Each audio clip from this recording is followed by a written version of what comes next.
Hey guys, welcome to BP, the Bible Perspective.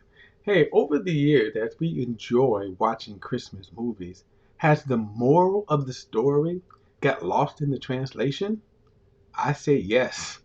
Now, before we get into it, please like and share this video and subscribe to BP, the Bible Perspective. And as always, if you have a thought or comment, add it to the comment section. All comments are welcome. Well, over the years, and I want to talk about these three movies right here. And let me just say, yes, they are older movies. But these are movies that each have distinct moral messages, or at least they're supposed to. And a couple of them, I'm actually kind of confused. And certainly, what has happened, and from a Christian perspective, that the Christian message has been swallowed up by a Christmas message. But it's gotten even worse over the years because as we watch, this is the picture of Christmas movies today. Think about it, that picturesque pictures where everybody looks the same, everybody has a nice hairdo, everybody hair is always done nice, everybody always wear nice clothes, everybody lives in a picturesque, picture perfect town in their 20 to 30 somethings, and even the grandmas, everybody dressed nice, picture perfect. And even if, and by the way, when the Christmas season is over, these decorations are going to disappear, and you will see that there are other kinds of whatever kind of movies Hallmark make. There is no message here about this other than warm and fuzzy emotions, in my opinion. In other words, what's the point of these movies other than they make tons of money for Hallmark and they make you feel good? And okay, that's okay, but they have no moral message. But these movies do. These movies do. And over the years, they've gotten lost. What is that moral message? Now, I want to talk about these three movies. And as I said, the one is a time honored movie, and the other two, and I'm dating myself, as I said, because they came out some time ago, especially in Hollywood years. And but I want to talk about the message lost. The message lost. Now, these two movies here is where we're going to go because they certainly have lost what moral message that's supposed to get, especially the one on the right, which is the Christian movies. We'll come back to those. In order to understand these two movies, because these two movies were actually adaptations from this movie, It's a Wonderful Life. Um, and It's a Wonderful Life wasn't that great of a movie at the time. Meaning this, it came out in 1946. Didn't make tons of money, but over time it just grew to be the kind of Christmas season must. It is a wonderful story that tells a wonderful message. I'm going to question that message in a moment, but let's kind of talk about it because again, it is a good movie. And I'm not here to say we shouldn't watch the movie. It is a wonderful message. Again, pleasant movie to watch. However, the movie starts James Stewart, and he plays um, George Bailey. And you see his wife, played by Donna Reed. Her name is Mary in the movie. And George has a conflict that he has been wrestling with all his life, ever since he was a little boy. His one dream was to leave Bedford, Bedford's Fall. But through circumstances, he's never been able to leave. First, the war happened, and his father's saving the loan. His father passed away, therefore, who was going to run the business? Well, George. And George makes a decision to let his brother go, and then he stayed and kept the business. Uh, he ends up getting married, and that keeps him in Bedford's Fall. And he ends up helping people. And the ironic thing is that some of the people that he helped, they left. And it seems that everybody around him leaves except him. over time, he starts to question and really, I guess he kind of thinks, well, how come he cannot go out and see the world? Yada, yada, yada. Okay? But his biggest conflict comes when, I'm going to show you this picture here because this this picture is towards the end of the movie. But however, the guy that you see on the right, probably as you look at the screen, the left, is Uncle Billy. Now, Uncle Billy, he's okay, but he misplaces several thousands of dollars that puts them in jeopardy. And it kind of comes to this man who is Potter. Now, Potter is the villain of the movie.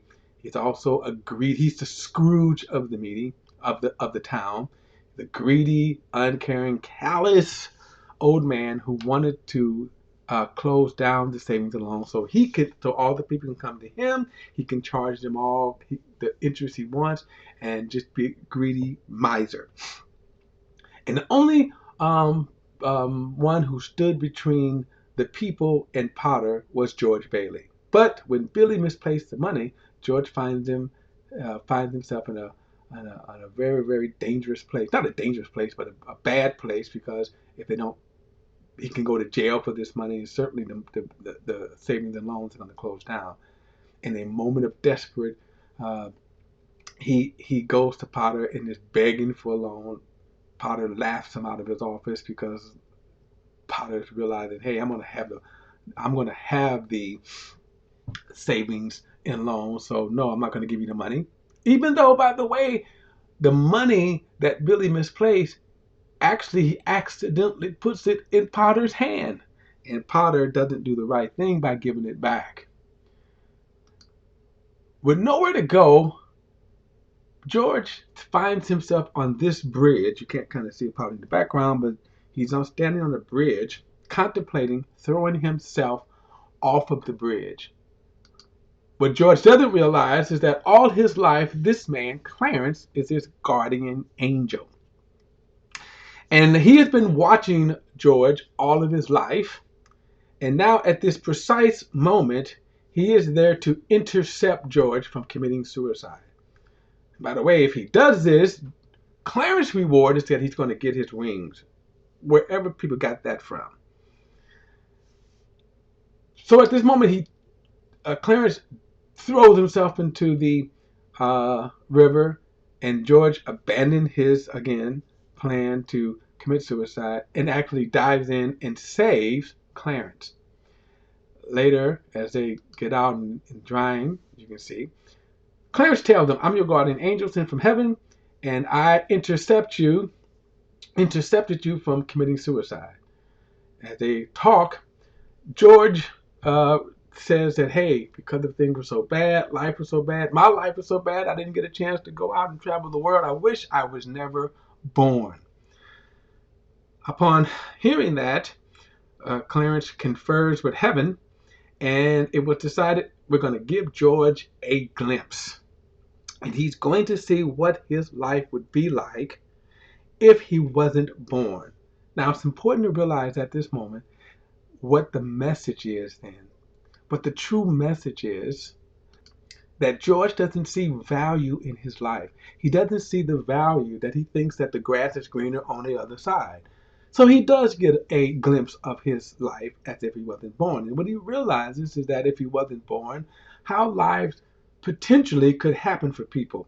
For example, his brother would have, let me go to this picture at the end right here, that he goes to this picture here. Now, these are some of the people he has helped. And what he realizes that his brother, as you can see towards your left, that's his younger brother with the Air Force captain hat on. And he's a war hero. The lady that man in the center, he actually saved that man from doing a horrible act of prescribing the wrong prescription that would have killed someone.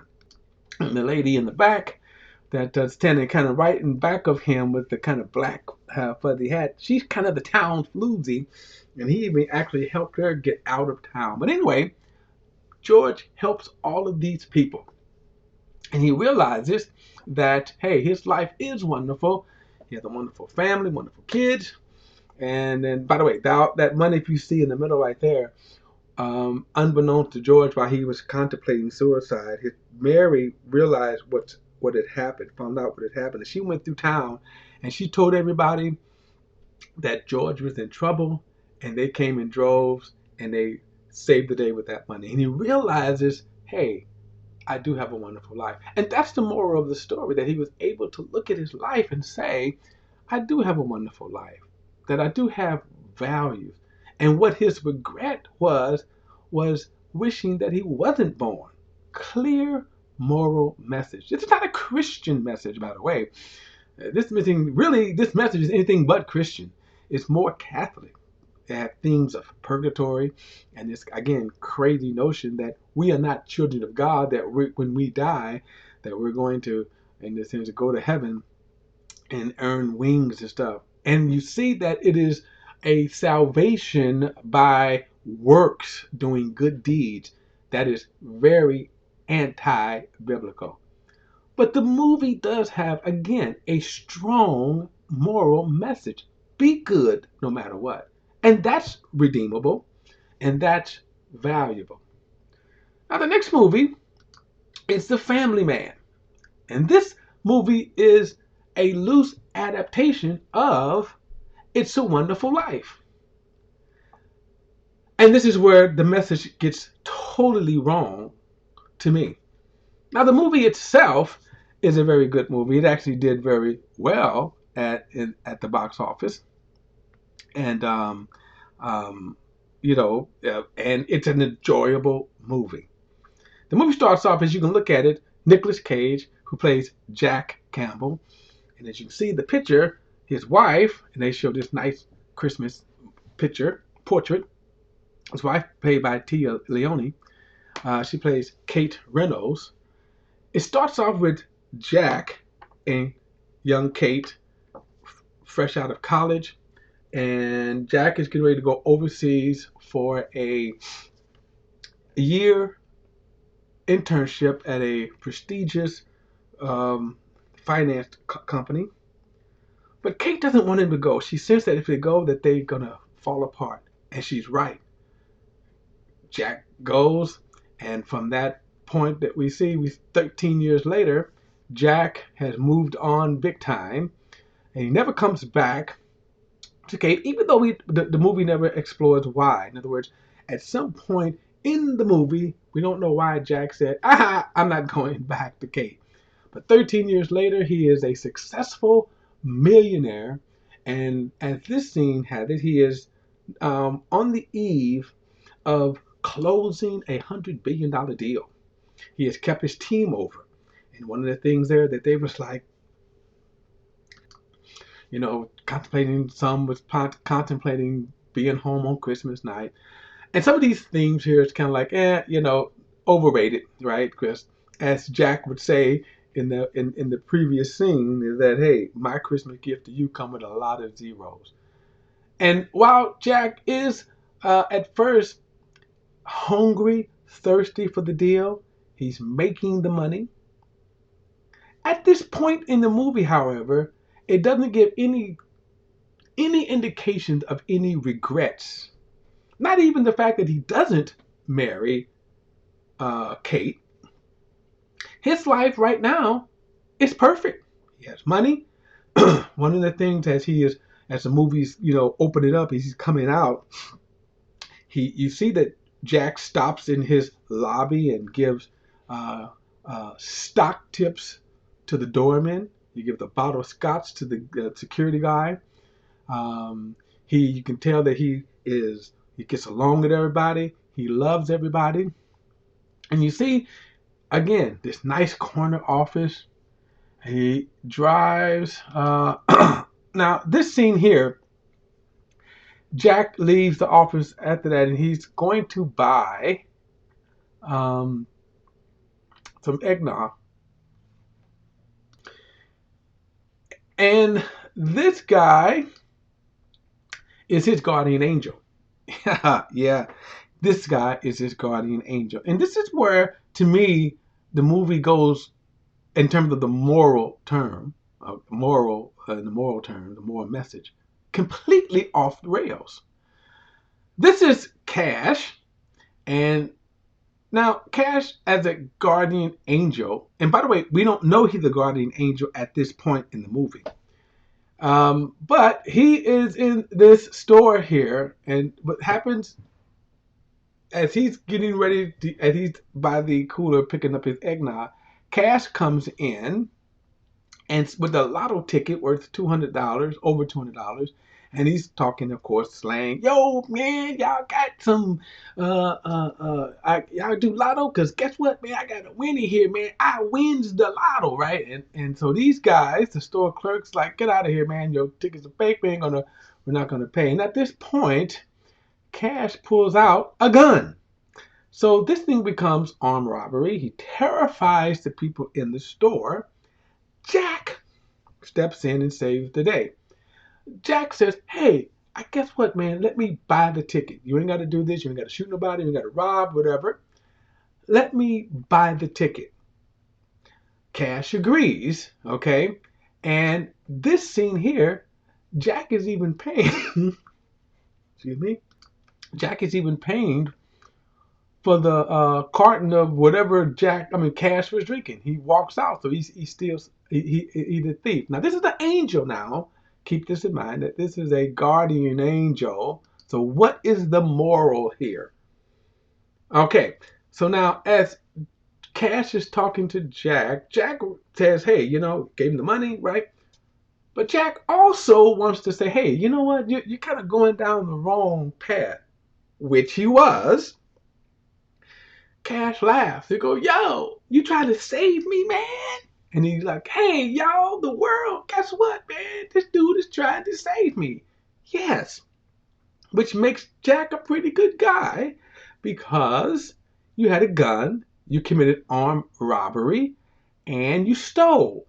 So Jack is like, hey, give me the gun, and then let's try to get you on the right path. So then Cash says to Jack, well, what do you need, Jack? And Jack says, nothing. And Cash goes, wow, must be great to be you. But let's stop for a minute. Actually, yes, it is great to be Jack. It is. Let me just say, up until this point, Jack has shown himself to be a great guy. He's a millionaire. He is somebody you want to be. Rich. He helps people. He even reaches down, right? He pays it forward. He does all these things. He is a great guy. I don't understand Cash's problem. But Cash seems to have a problem with this and go, well, you remember you brought this on yourself because Jack said he didn't need anything. He go, I'm going to really enjoy this, Jack. Just remember, you brought this on yourself. And here's the thing. Brought what on himself? He has expressed no remorse, no regrets. His life is great. Well, Jack goes home and he wakes up and he goes from driving this to driving that. And his life has changed. He is now a blue collar worker in New Jersey. And it comes to find out that he is married, that he did come back and he married Kate. Now, by the way, this picture here is a more glamorous picture. When you flash to the scene, they are blue collar all the way. They live in a blue collar home, like a Cape Cod home, and it's no big deal. It's just average, and the movie seems to glorify this. And this is my point. It seems to glorify that blue collar. This is where you want to be. That hey, man, what you really want is this. That this is the pinnacle of contentment and serenity. Uh, Not this, right? Not that. And by the way, look at this. Look at Jack's suit, how he's dressed. No, they go the it seems what they're trying to say here is that if you really want happiness, you want this blue collar life. Well, Jack goes through and he does start to realize, hey, you know what? This is his blue collar life, right? Look at the kids he has here, and he's I'm sorry, oh, he's getting his glimpse. Those are his kids, um, and he's realizing, hey, family is what I should have opted for. Family is what I'm missing, even though he doesn't. So Cash finally catches up to him and says, "Oh, you figured out some things, huh, Jack? You really did figure out some things." And he snaps back. But now watch this. When Jack comes back, Kate has been living in New York, and by the way, it's possible that in the city side of New York, you could not see someone for years. You look, there are people that I have not seen in 30 years. So yeah, and we live in the Chicago area here, and I can tell you yeah.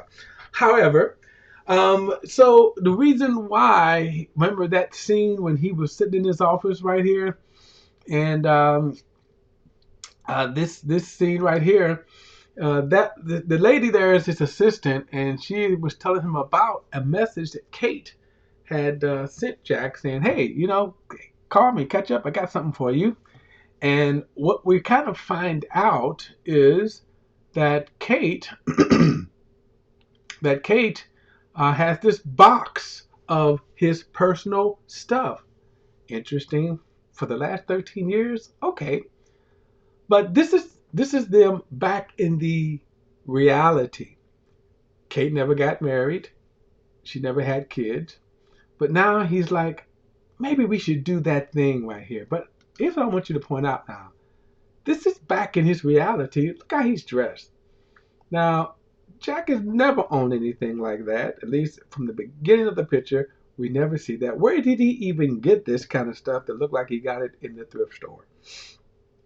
So again, it seems to move. The message of the movie to me is the value, the moral of the story. I don't see the moral of the story here.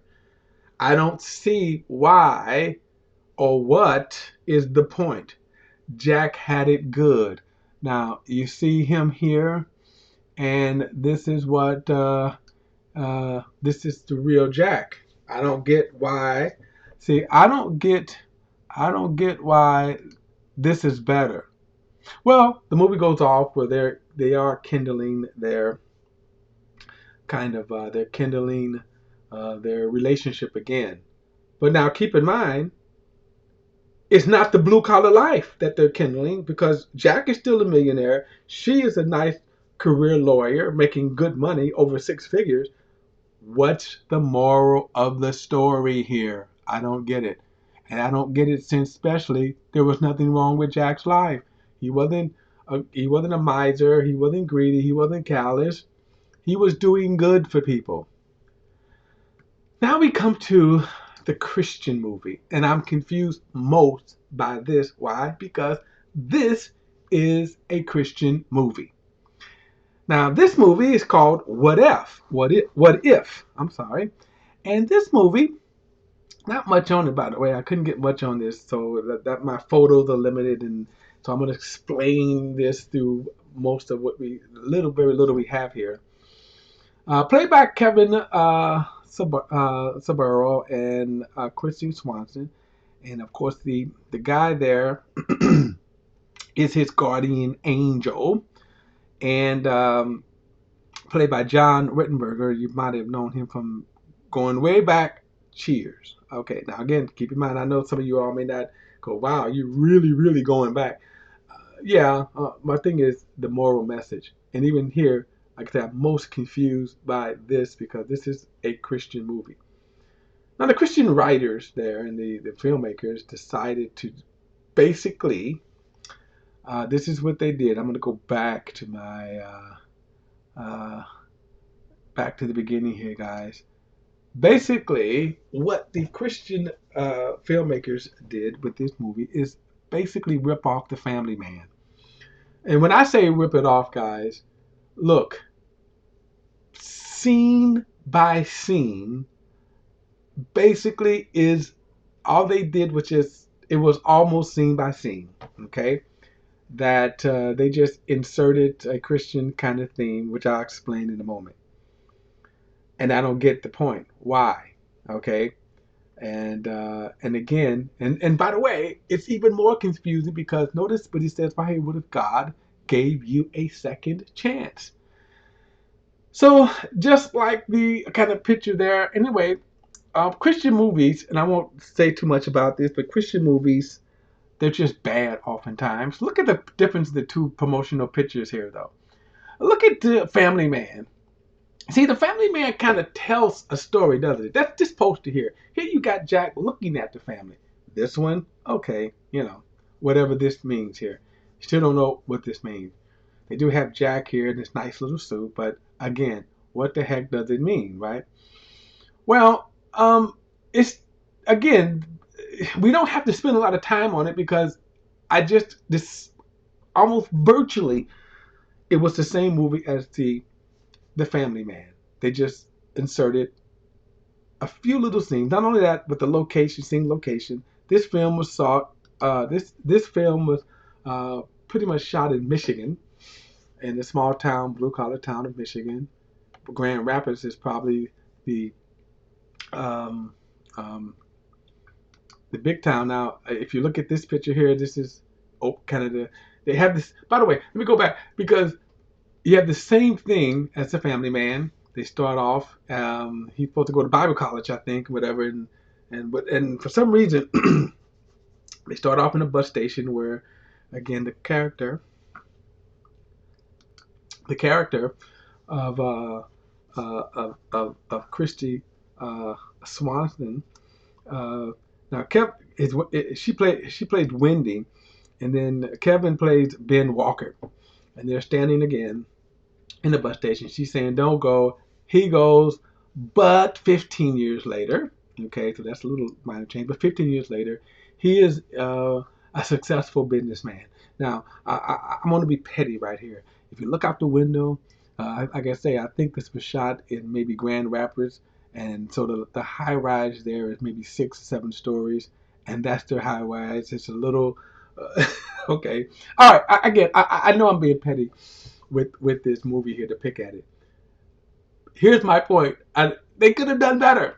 So Ben Walker, again, same thing. He uh, he has a life, and they show him he's a little more selfish though. He's probably a little more self-centered. But again, not a bad guy. He's just he doesn't recognize that he has anything wrong with his life. But then his guardian angel, right in the middle there, with the sunlight shining behind him, steps in. Ben is closing this deal, and he's just bought him a nice Mercedes, convertible Mercedes. He's driving, and all of a sudden, supernaturally, his brand new convertible Mercedes just stops running. Everything just stops, and then the airbag deploys, and that's the picture you see right there. It knocks his glasses off, and he's wondering what's going on. And then his guardian angel shows up in a tow truck and explains to him, "You're given a glimpse of life. See, what if God gave you a second chance? You're given a glimpse. Why?" And Ben wakes up, and he wakes up the same thing with the Family Man. All these movies go through. He wakes up. Why am I here? I'm shocked, and go through a series of scenes where they have to kind of finally realize, okay, I'm not going out. So now Ben wakes up as a preacher. Now in the Family Man, he wakes up. His life is he's a tire salesman running the business with his father-in-law. But in this reality, Ben is a preacher, and he doesn't know how to preach, and he's figuring out he likes it though that he should have. But understand that Ben doesn't even want to be a preacher. The movie doesn't even bring out that he should have been a preacher. And again, I'm left with what's the point of the movie here? And especially a Christian movie. In other words, the Christians should have just written their own story. Because again, what is the point? That being a country small town preacher is better? It doesn't even say that. In fact, this movie doesn't even bring out that what he's really missing is God's call. It's, I can say, because they attempted to rip off the family man and they go, oh, but we got to put some Christian themes in there. This story, this moral really got lost in the translation. So that's why I say, guys, this is my perspective here. And I just wanted to raise this issue here with some of these movies and this. Look, don't forget to like and share this video.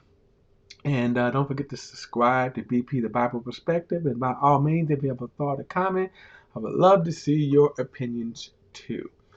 All right, till next time, I'll see you then.